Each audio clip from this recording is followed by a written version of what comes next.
আমি কলার থোর নিজে রান্না করে কোনোদিনও খাইনি, আজ প্রথমবার ট্রাই করলাম। চলো দেখে নিই তাহলে কলার থোর ভাজা। প্রথমে কলার থোরের বাইরের পার্ট খুলে নিলাম। একটি পাত্রে জলে একটু হলুদ গুলে নেব।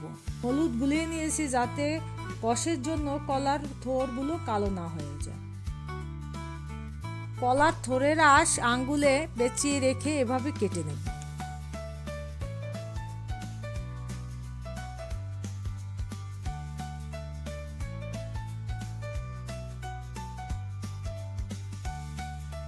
কুচো থোরগুলো সেদ্ধ করে নেব।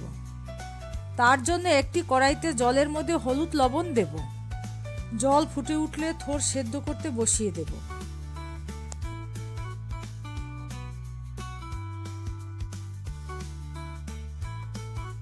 থোরের মধ্যে আলু দেব, তাই আমি ছোট দুটো আলু কেটে নেব।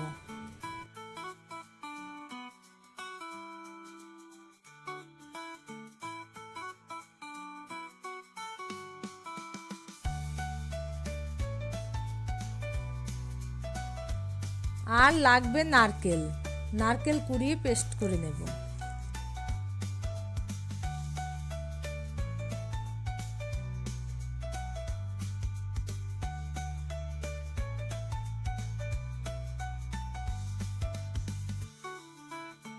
এদিকে থোর সেদ্ধ হয়ে গেছে, জল ঝরানোর জন্য একটি ঝাঁঝরিতে রাখবো।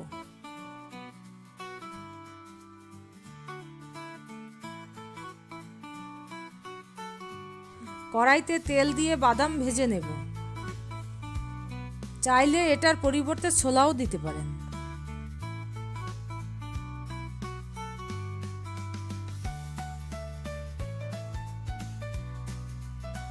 নুন হলুদ দিয়ে আলুগুলি 5 মিনিট ভেজে নিলাম।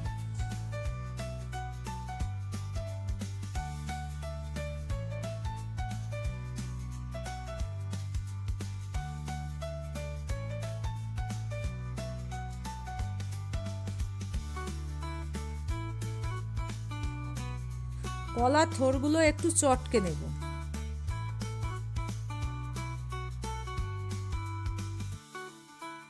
ভাজা আলুগুলি তুলে আর একটু তেল দিয়ে শুকনো লঙ্কা, তেজপাতা আর জিরে ফোড়ন দেব।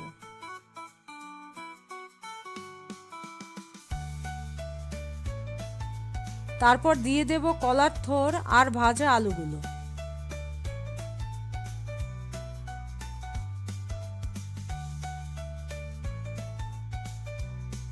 কয়েকটা কাঁচা লঙ্কা দিয়ে একটু নেড়ে ঢাকা দিয়ে রাখবো। 5 মিনিট পর ঢাকা খুলে দিয়ে দেব ভাজা জিরে গুঁড়ো, বাদাম আর 1 চামচ চিনি। যেহেতু সেদ্ধ করার সময় লবণ দিয়েছিলাম, আর ভাজার সময় লবণ দেব না। বাদামগুলো একটু ভেঙে নিয়েছি। থোর ভেজে একটি পাত্রে তুলে নেব।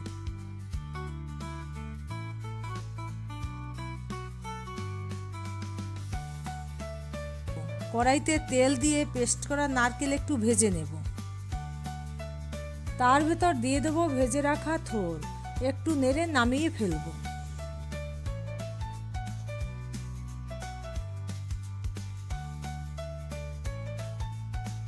এই তো হয়ে গেল থোর ভাজা। এটি যেমন সুস্বাদু তেমনি স্বাস্থ্যকর।